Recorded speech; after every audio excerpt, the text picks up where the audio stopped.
Hello and welcome to From Mrs. to Me, a podcast where you'll be inspired by courageous stories of strength and resilience told by women just like you who have been through the upheaval of divorce. This is their journey from Mrs. to Me, finding their true identity and creating a bold, beautiful life. I'm Crissy Freeman and I'm your host, a certified life coach and divorced mother of two. Join me each week as we explore real stories of divorce and what it takes to transform and live in alignment with the real you. Hello, and welcome to another episode of From Mrs. to Me. I'm Crissy Freeman, divorce empowerment coach, and your host. There is going to be so much to learn from this inspiring story of my next guest. I'm excited to share with you Elaine Benfield. Elaine is an experienced software leader with over 20 years of experience in marketing. Following significant life changes during her 50th year, Elaine embarked on a mission to share inspiring stories of remarkable women, crafting narratives that empower and motivate. Based in Atlanta, Georgia, she actively participates in pride and human rights campaign initiatives and dedicates her time to volunteering with dog charities, near and dear to my heart as well. Elaine was married for 20 plus years before learning in her 19th year of her husband's infidelity. Her divorce was finalized in August of 2023. Welcome, Elaine, and thank you for joining us today and for sharing your story with our audience. Thank you so much. It's a pleasure to speak with you. So I want to talk about the amazing work that you are doing. But before we get to that, let's talk a little bit about your journey to get here. So can you start by sharing with me more about what was happening in your life when you learned of your husband's infidelity? Yeah, absolutely. It's interesting. I always say, my ex-husband was my best friend. We just worked. We never really fought. We had a great relationship. We were together for 22 years. I always say he was the air that I breathed. I didn't know how to breathe without him. Even though I had a great career and great children, he was my best friend. And, there was times when, every marriage has ups and downs, but I thought we were at a good place. We, took a family vacation in the June timeframe. And then a month later, he ends up going on a trip, comes home, and he just seemed different. And I knew him so well. I knew every motion, and he just became more reclusive, ended up being in our basement. And then he one night, texted me from the basement upstairs and said, I have something I want to talk to you about. And he confessed he actually said, I cheated on you. And of course, as a woman, I was like shattered. And of course, my first thought was, well, who was she? And he ends up saying it wasn't a woman, it was a man. And I just was like so shaken I just never in my wildest dreams thought, first of all, I never would be unfaithful because I had blind faith and trust. But it being a man was could not comprehend that what he was saying. Right. So that was just from day one. And then my emotions were in my stomach. So I couldn't stop, throwing up and just being so sick because I just couldn't believe what he was telling me at that time. Wow. And so when did you realize, though? So, so many women, right, deal with infidelity, myself included. And it's a journey lots of times. It's, we find out about it and then we have to process it. There's shock. There's lots of conversations, sometimes therapy. Tell me about when you actually realized that your marriage was over. Well, it's interesting. I talk about the changes of my 50th year. So I'll be 52 in August, but it was literally less than a month for me turning 50. And I was all year so excited for the milestone. I feel like 50 for women is you are at the fabulous stage in your life. Really, I finally kind of came into my own. I told my friends that I've never been so happy. And then all this happened. And I remember my friend said around my 50th birthday, give it time, give it 6 months, give it a year. We as you said, went through hours and hours and hours. Every night we talked incessantly about everything. Everything was on the table to talk about. And, the question is, he really did realize that he was bisexual. He loved me at the time as like the one woman, but he was attracted to men. So for months, you go through, what kind of marriage do you want? I just always wanted one partner that's a man. That's the way I believe. Nothing wrong with anything else, but I never wanted to share. I loved him so much. I just, wanted him alone. And we went through months of talking. And then the really big discovery was in October, he confessed that he cheated on me with hundreds of people for 10 years of our marriage. Oh, wow. So the narrative just changed. Cheating once to me, and I always said, you cheat, I believe you.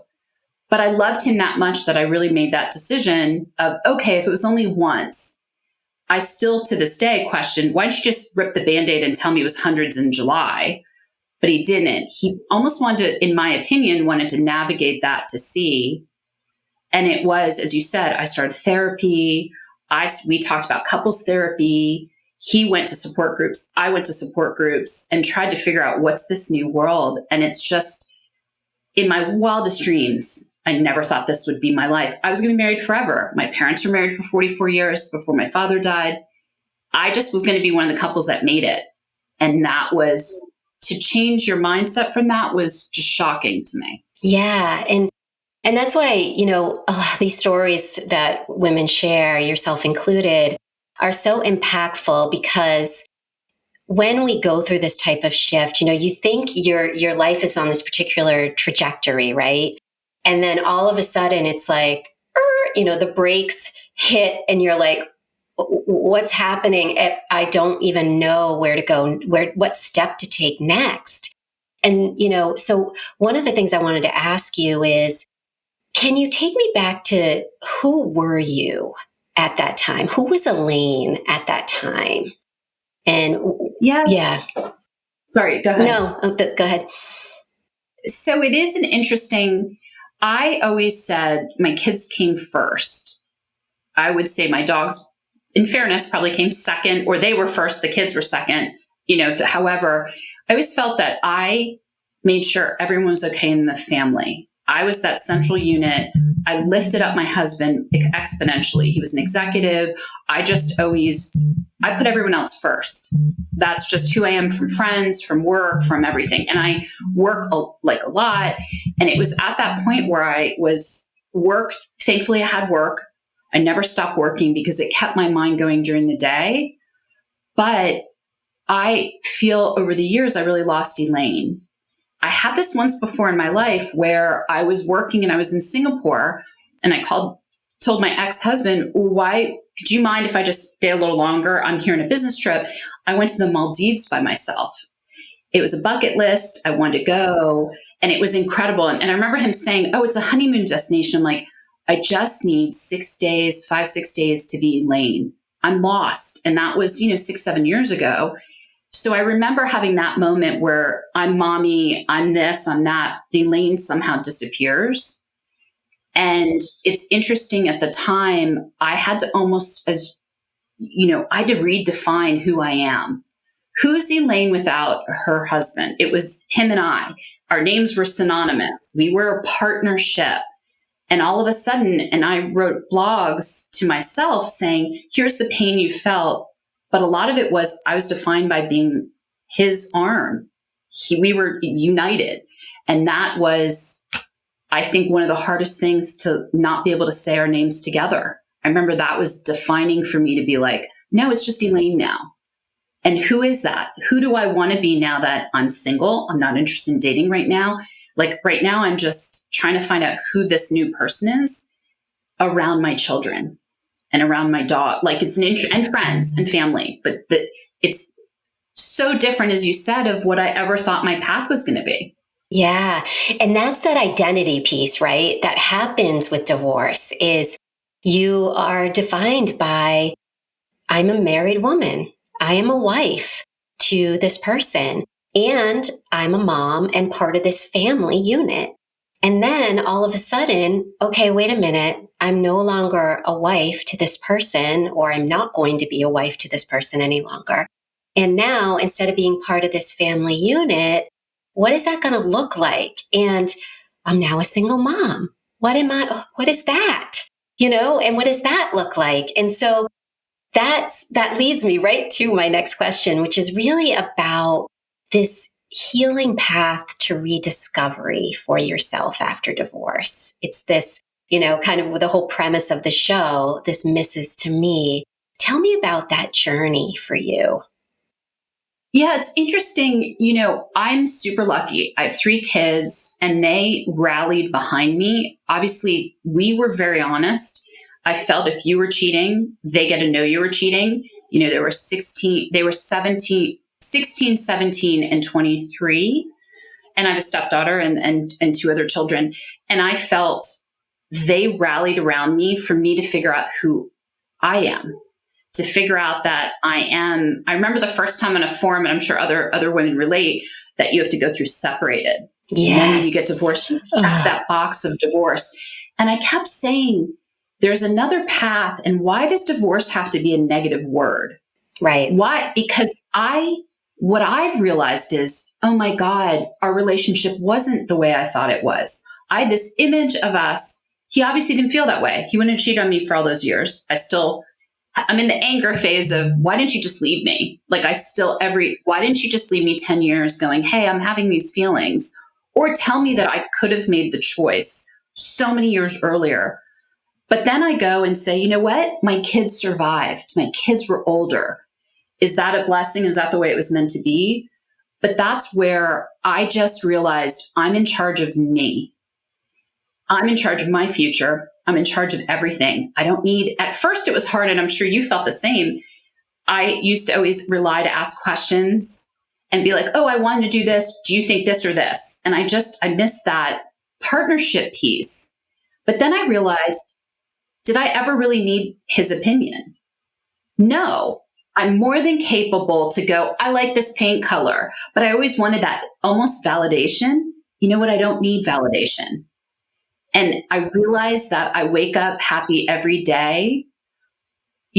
I still will say I thought we had a good marriage, but now I look back going, these are things I don't want in my future partner, and he's moved on. He's living with his boyfriend. He found his path, but so have I. I'm only in the beginning part, but I'm rediscovering the things I like and the people I want to be with and the people that were around, the community that rallied for me. I'll never forget all those people that picked me up off the ground, and my kids especially, but family. My sister was incredible. Those are the things that they're all shocked that, as women, we're so strong, and that I'm figuring who I am again.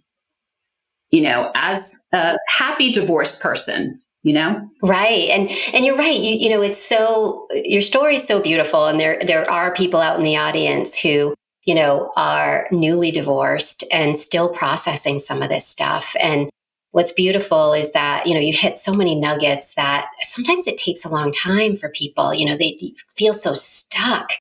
And you touched on something that I think is really important to highlight, which is, I call it the village. So we all need our own village to help support us, to get us through, to lean on people. And there are so many women out there who hide, whether it's the shame of divorce, whether it's they don't know how to show up, in the community now. But the reverse is really what's important, is learning to not only lean on people, but to find who are those people.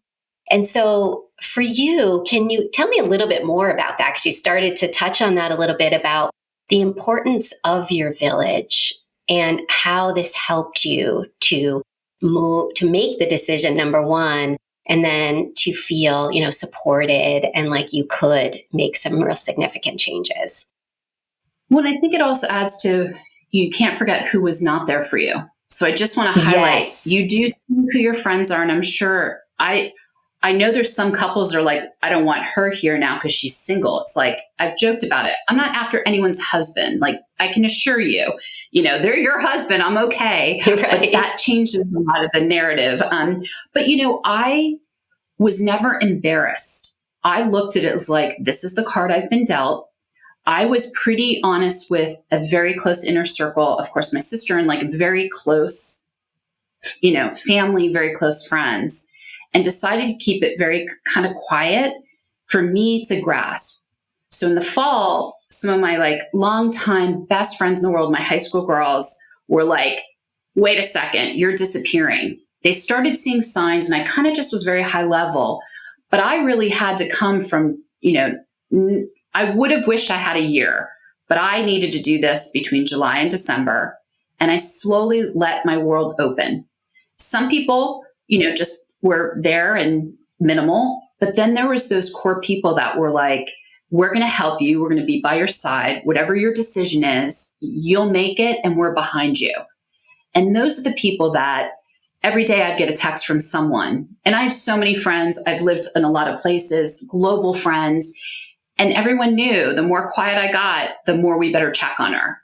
And then it was I'm going to come and visit you. And I'm like, no, I don't want you to come. And they showed up, and they got me, to the crying, to the, having drinks together I'll never forget that community. I couldn't have survived, but I do want to bring up, I had to go through the stages of grief.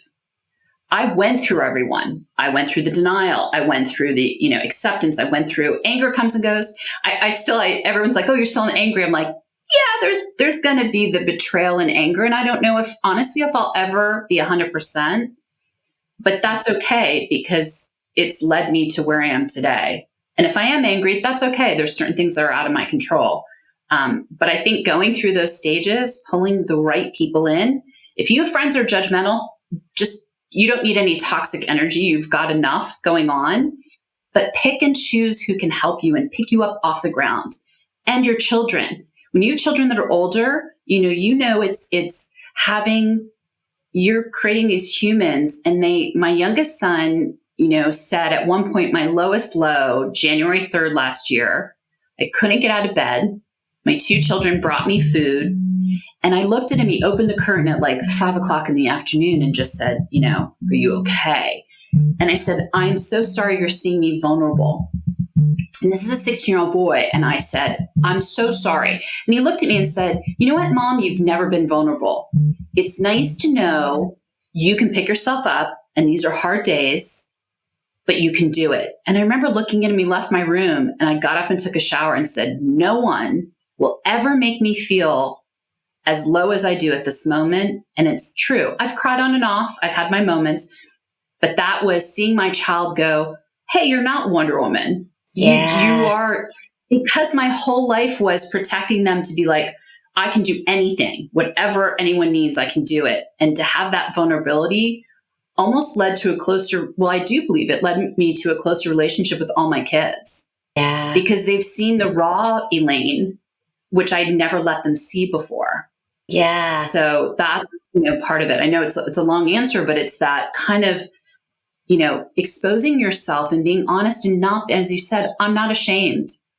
I'm just not. I want to tell my story to help others that, hey, I can do it. You can do it. Yes. And, I just have to highlight what you said about your son, because I think so many moms out there, we think our job is to protect them from everything. And every challenge, every experience we have in life is a lesson.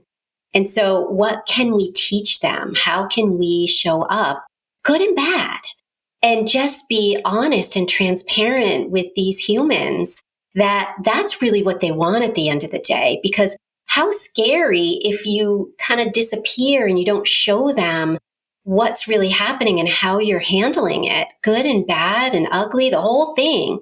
And be honest with them. And, what you just said reminded me of the most beautiful experience that I haven't shared about my son, who was 17 at the time. And I remember I was a wreck, and, we hadn't made the final decision to divorce yet, but we were really close, a lot of back and forth. And we were in the car and we were about ready to go somewhere. And I remember we were going to pull out and he looked at me and he put his hand on my knee and he said, "Mom, I just want you to know that we're going to be okay. And if you decide not to stay in this marriage, we're going to be okay." He knew. I didn't even have to say anything. He They do knew know. that. And it was almost like him saying that. It was like this huge weight off my shoulders because here I am worried about them, worried about what this is going to look like for them. And he was just saying, "Mom, I want you to be okay." And from that point forward, just like your experience, from that point forward, I was like, no more. I am going to be honest with No these more. kids and I'm going to bring them along this journey with me. And it did bring me closer to them. So, Well, it's hard. I think some, as you said, some others are worried. Like, yes, did I do the right thing that my kids know my ex-husband slept with 100 people, while we were married? Is that the right decision? But they have the full picture. And, they in August, a month after my birthday, they wanted me to have him leave. We all sat down, the kids and I, and they said, "This isn't good for you." So my kids were ready going, "Well, is this?" And I said, "Let me come to the terms for myself." And they all would say, like, "I don't know." He'd be out all night. He wouldn't come in the morning. I just look back going, the kids kept saying, "When's enough enough? When is this a life you don't want?" And I had all three of them kind of tag teaming and talk amongst themselves. And then one would come back to help me. And I went away. We always went away to Mexico every December. And the kids are like, why do you want to go? And I said, "Just let me do this. Let me go." And I knew that was the closure I needed. We fought more than we did in the past, but I had that. This was our place. We went every year, almost every year for a decade, more than a decade. And it was my closure. And I came back and told the kids, I said, "I'm done." And they're like, "Yeah, finally you saw the light." yeah. And the next day I said, "It's time for you to move out. It's time for you to, and I'm sure he kind of in the back of his mind. And I remember, you probably have these moments too. I remember crying, leaving the hotel, going to the airport in Mexico. And I put my sunglasses on and I said, "I'll never be in a car with him again. I'll never be at a resort with him again." And then in the plane, he fell asleep and I took a photo and was like, "I'll never be next to him on a plane." And it was so almost cathartic for me to be, that was I got this.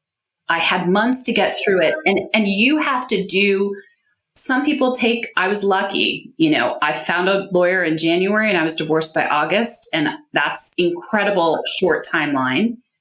But I was so ready to start my life and for him to move on as well. And he's happy. He says he's the happiest he's ever been. Fantastic. I'm so happy for him. But I got my closure. Because I think some women, and I don't know if you've seen this, I think some women don't get the closure, don't get that chance to say, "I'm done. I'm good. I'll be okay."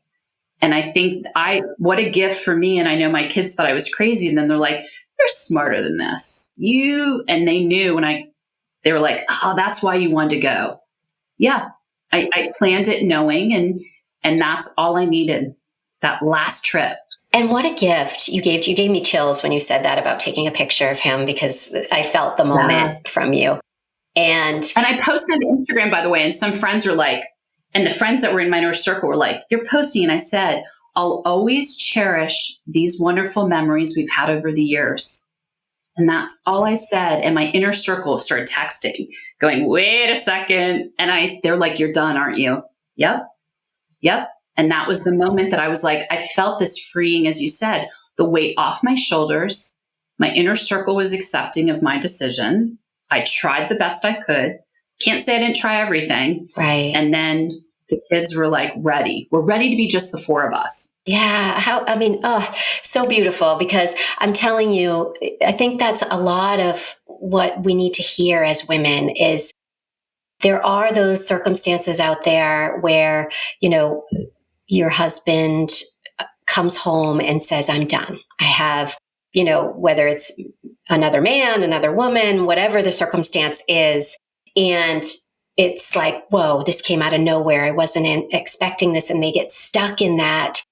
There's no closure for me. I have so many questions. I don't understand. It's And more abandonment. I feel like it's abandonment. And then women can't go, because you hear it all the time that women are stuck they never got through the stages of grief. Yeah. And that I'm so heartbroken for women that they can't get that closure. Yeah. Because it is abandonment in many, many ways. It is. And so that's when you sort of have to call that time out and say, okay, I'm not going to get the answers that I want, because the answers I want I want this whole thing to change.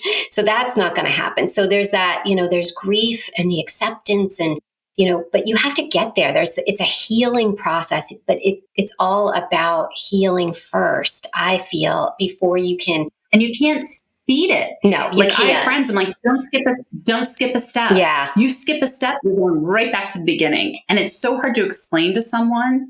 I gave myself, and yes, everyone says a year. Give yourself a year before change. I didn't need it.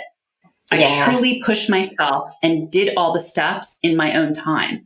I was okay. I mean, I'll always, I'll always have some challenges and fear and whatnot. I'll never be the same before the innocence and the relationship and the partner. Just you aren't. But it's true.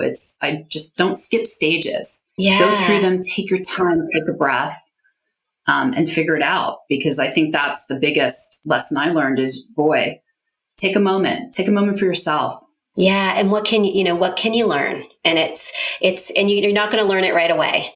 It's going to come in phases. It's going to come in steps. And again, it's letting go first of, grieving it, then letting go of any shame that you're holding on to, any guilt you're holding on to.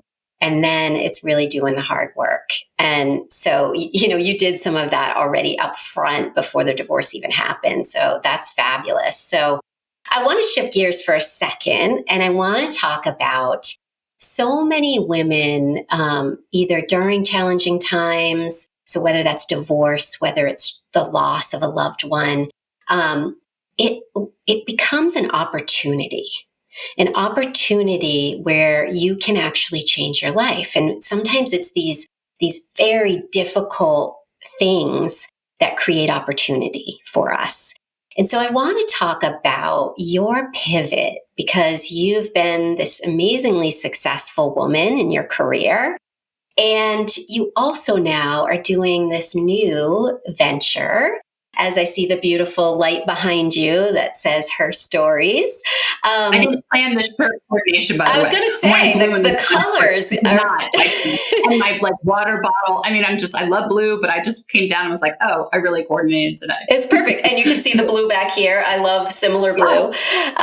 So I want to hear about your pivot. I want to hear about sort of how did you go about creating this new exciting opportunity of Herstories, and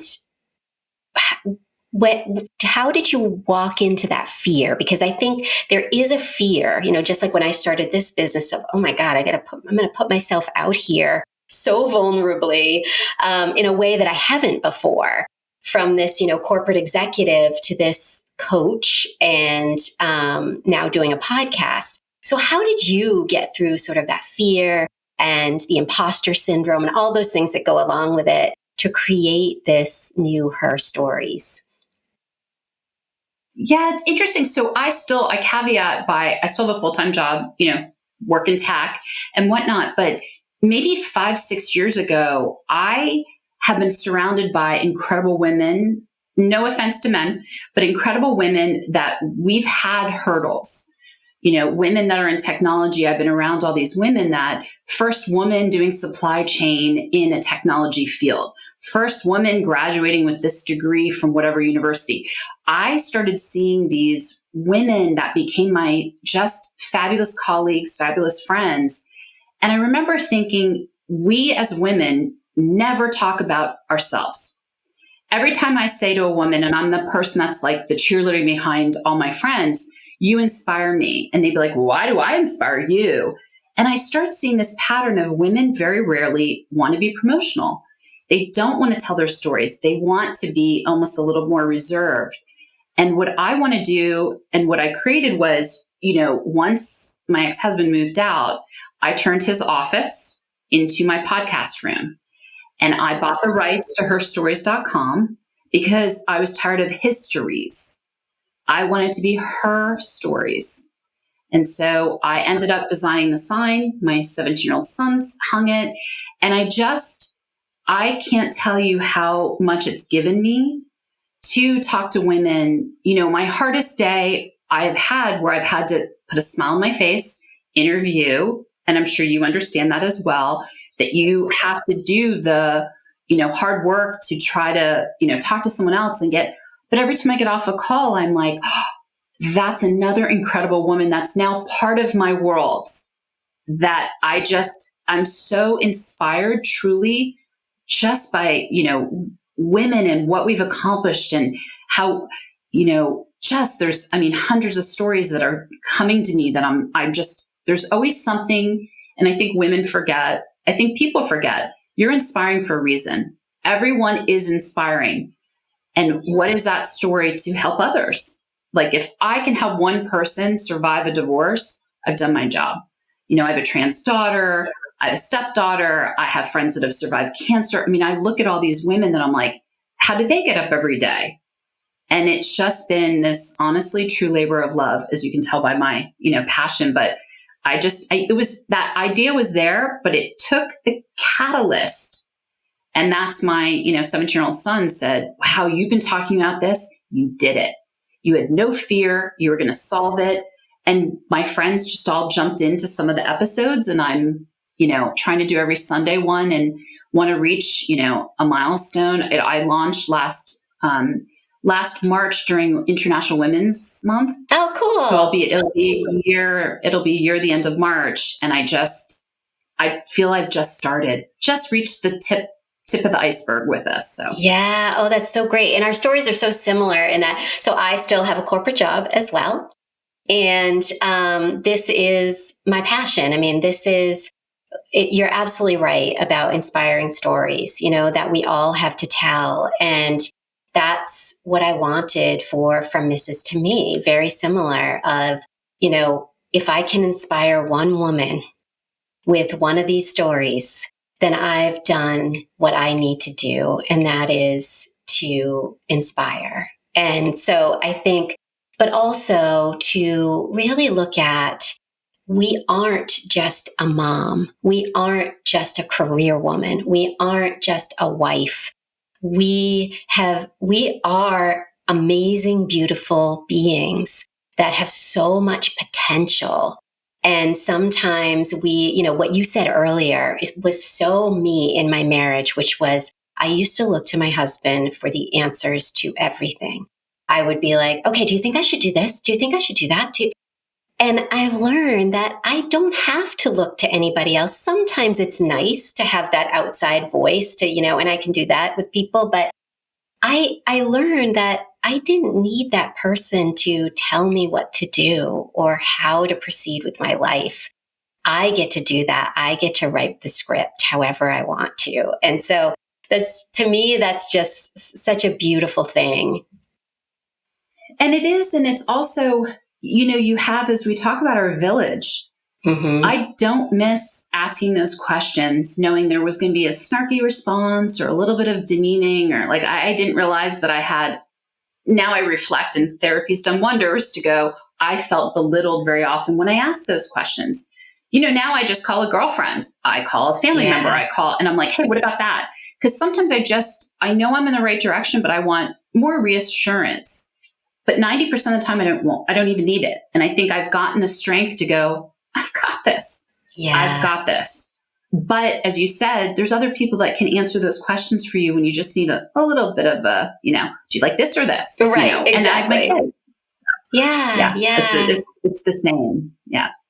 So, before we end, I want to I always ask every guest, what can you define for me what authenticity means to you? I just think being true to yourself. I think, and I feel that way. I can truly say with my ex-husband, I'm sad he was never authentic. I'm sad he was married twice. I look and go, I am who I was always. I'm the same little girl that grew up in Allentown, Pennsylvania, who's lived all around the world, who has a great career, who's the founder, of Herstories, because I'm always true to who I was raised from, great parents, great relatives. And I look at it as, never be afraid to be who you are, because people love you for being, this true, authentic person. I think it's so important that nowadays, especially with social media, people have facades, and it's the Facebook version versus and I think you feel the same. I'm exposing myself and being vulnerable to be who I really am. And if you don't like me, that's okay. I'm all right. I've learned in my 50s, that I'm not everyone's cup of tea. That's okay. And I years ago wanted everyone to love me but that's not life. And I'm just going to be authentic to me and what makes me happy and what makes my kids happy and my dogs and my friends and family. And I think that's so powerful. Yes. Because as we talked about, every woman has so many facets and we can do so much, but you only can do it if you're who you are and true to yourself. Yes, yes, yes, yes. Mic drop. Love that. And it's so true. And I think sometimes we get so caught up as women in what others think of us. And, as I've been on this journey, I've learned that, what I'm doing, it isn't for everybody. And that's okay. And I'm okay with that. What's great is that I feel really good about what I'm doing and I love it. And every day, I can't wait to have a conversation with another woman. And I'm sure you feel the same with the work that you're doing. So absolutely the same. It's just, and I joke that it's like, I get a high from it. I want to meet more people. I want to hear more stories. And you're the identical, that it's so nice to be able to, we're here for each other. We might not live near each other. We might not meet in person. But that's what women tend to help women. That's who we are. And once again, no discredit to men, but there is something unique. And it just makes me happy knowing that we now can find this universal community of whatever we're going through to have other people help us. And I think it's incredible. We're just touched. I think women are finally, honestly, talking about menopause. My God, when I grew up, you would never talk about it. So those are things that I think we're slowly changing the tides to be, hey, let's be open about some of these things and help each other. So I do think I'm excited for the future. I'm excited for women having more power, more control, hopefully with some changes. So, but we'll see. Yes, we're headed in the right direction. That is for sure. So Elaine, can you tell the audience how they can find you? Absolutely. So I have on multiple platforms, but I have a website called herstories.com, and you can find more information. I have on there where I'm on Spotify, I'm on Podster, I'm on Apple Podcast, everywhere. I have a YouTube channel. I'm pretty active on Instagram and TikTok. And I just put, if you go into herstories.com, you can see any way you want to find me, you can. Right. I'm starting to put up more information of, people have asked me, I like this guest. How can I find resources for them? So now I'm starting to create a community page as well. So I joke, as we talked about, it's my part-time job, but I'm trying to focus more time on, this because I love it. But if you have any questions, you can find me and reach out to me and email me. And, I'm happy to help anyone really as you're going through this journey you probably didn't think you'd be on. So I'm excited for what's to come. Great. And for those of you listening, Elaine's information will also be included in the show notes. You can find that there. And if you're interested in joining the From Mrs. to Me community, you can find us on Facebook at From Mrs. to Me, Rediscovering You After Divorce, where we are currently finishing up our 30-day intention challenge. So come join in the fun there. And if you enjoyed this episode, please subscribe, review, provide your comments so we can keep this going. And remember, you can't pour from an empty cup. So keep doing that inner work, and I'll see you here next time.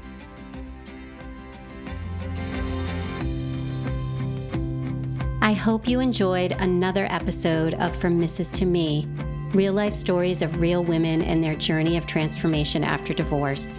I'm Crissy Freeman, and if you like this episode, please drop a review in Apple Podcasts or wherever you listen to your favorite podcasts. Do you have a story to share? Are you ready to inspire other women on their journey through divorce? If so, find me on Instagram at From Mrs. to Me. For more tools and resources on creating your path to transformation after divorce, follow my community on Facebook, From Mrs. to Me, Rediscovering You After Divorce.